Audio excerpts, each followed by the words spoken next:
Special Task Force, together with the Western Cape Police, have shot and killed 8 suspects in what is believed to be a cash-in-transit robbery in Khayelitsha last night.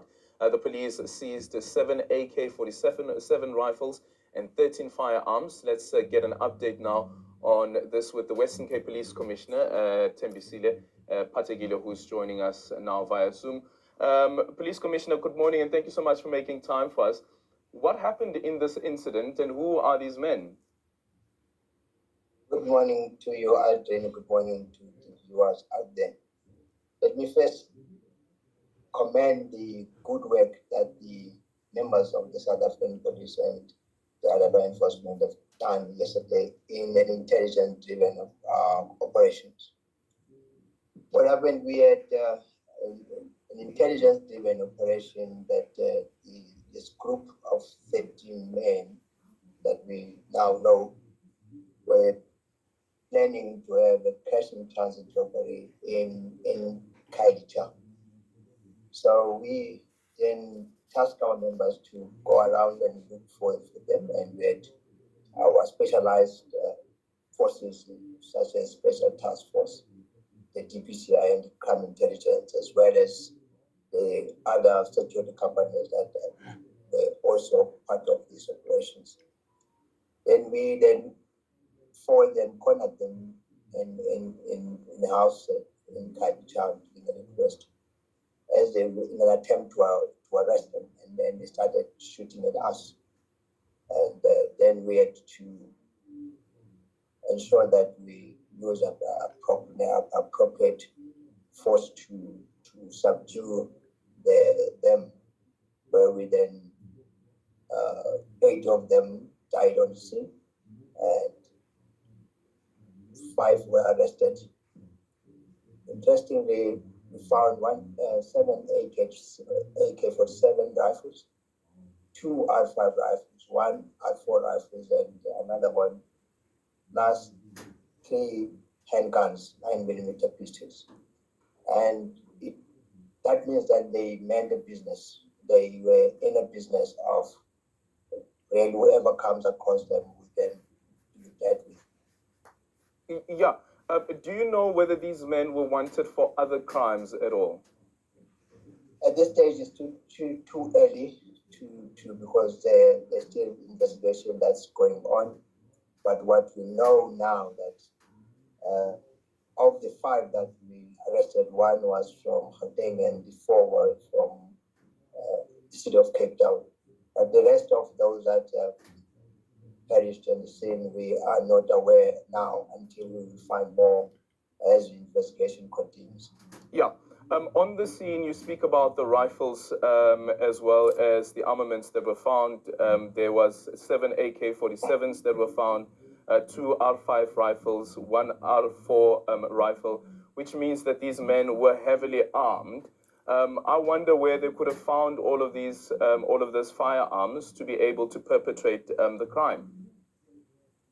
And that's the subject of investigation, because we're interested where these guns are coming up. Because in South Africa, as far as we are concerned, the AK-47 are not the rifles that are really you can lawfully possess them.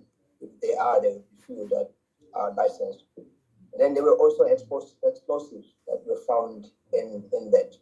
So meaning what they had a business to do, and they were determined to do a business. But as we continue with our investigation, we will get to the bottom of where these guns are coming out from. Yeah, your statement also says that they were attempting a cash-in-transit heist, or there was going to be a cash-in-transit heist based on the intelligence that you received. What else did you find, though, on the scene? And we also found that the vehicle that we're driving, which we suspect for now that may have been stolen, a number of new ammunition, which means that they were armed to the teeth. So apart from the 13 firearms, the 10 rifles and 13 handguns, plus explosives, we found this vehicle. And the numerous number of ammunition that was there, which means they meant business. They meant to not to be running out of ammunition as they continue with their business. Mm-hmm. And at this stage, you wouldn't be able to confirm whether any of those firearms may have been firearms that were stolen from police? But now we are not, because most of those firearms, the numbers are filed off. We have to take them for ballistics, for etching, to check what were the original numbers of some of those firearms. Yeah.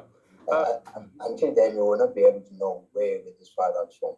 Okay, Lieutenant General, are you able to speak to us about the private security company that was involved in assisting the police? Who is this private security company, and what's the extent of their involvement in this particular operation? Look, it's not one, but it would not be of good importance to mention some security companies that we work with for now. But there's a number of them that we work with, especially in the cash in transit. Remember, we also had a fair share of the cash in transit in July in Western Cape. One was in Cash River and one was in Park in the last 2 weeks. So we work around with those that are involved in transporting cash, but without mentioning their names for now, because we work with them all the time. That's something that would like to keep as a partnership with the security companies. Sure. I understand that yesterday there was a meeting amongst the police's top brass, including Fani Masamula, the National Police Commissioner. Was the issue around how the police use force in situations like this at all discussed? And I'm asking this also on the basis of KZN, of course, being in the news a lot of the times with how the police there are approaching criminals that are shooting at the police as well. Look, the private defense, we've got to defend ourselves. You would know that we've had several policemen that have been killed in line of duty. But when you attempt to arrest people, like the ones that we are attempting to arrest and they fire, we've got to defend ourselves because it's a question of surviving, of being shot, or you defend yourselves. But the force that we use must be proportionate. If, for example, now we have 5 that have been arrested, and because we attempted to arrest all of them, but they were retaliating and firing at us. So we will defend ourselves. Wherever the persons people are fighting at us, we will defend ourselves because we have to defend we are walking in the line between anarchy and order. And there's that line that we've got to defend to ensure that the country doesn't go to anarchy. Yeah. Police Commissioner, let me ask you another issue, but focusing again on the Western Cape, and this is in relation to extortion and racketing rings within the province. That has been a major issue. I understand that one facility in the Western Cape Beer House is closing down because of extortionist gangs. What can you tell us about what the police are doing about this? Look, we have arrested a number of extortionists, but we are also not out of the woods as much as far as the extortions are concerned. And you may recall that this beer house is starting from somewhere in 2016 that when we read in the newspapers. But we have people that are in court as we speak now, the big guns that in the Western Cape that are actually related, are also involved in extortions. Whether you talk about construction, mafia construction, or business extortions, or any extortions, we have and gangs, because there is a relationship between all these. So we are systematically looking at the top guys, the top guns to ensure that we get there. For example, if you're looking at the people that are in court right now, if you're looking at the Boysen brothers, the Jerome Boysen and Colin Boysen on the other side, you will see the Mark Liftmans and all those people, have Stanford, Modat, Makalala in the taxi industry, and Younger, Yalada Bara on the extortions. This is the effort to ensure that we stamp this authority of the state and ensure that these extortionists are brought to books. These extortionists are brought to book. Final one, Lieutenant General, is on the Jocelyn Smith matter. Has the police given up on finding her? We have not given up. Until we find Jocelyn, we will continue working around.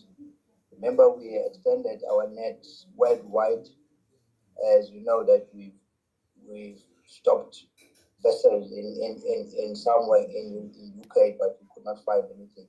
So until we found Jocelyn, we will not rest. But we're still appealing to the people to assist us to find Jocelyn. So for now, there are no leads. For now, we have followed everything that we have, but there are no leads that are positive to find Jocelyn or lead us to where Jocelyn is.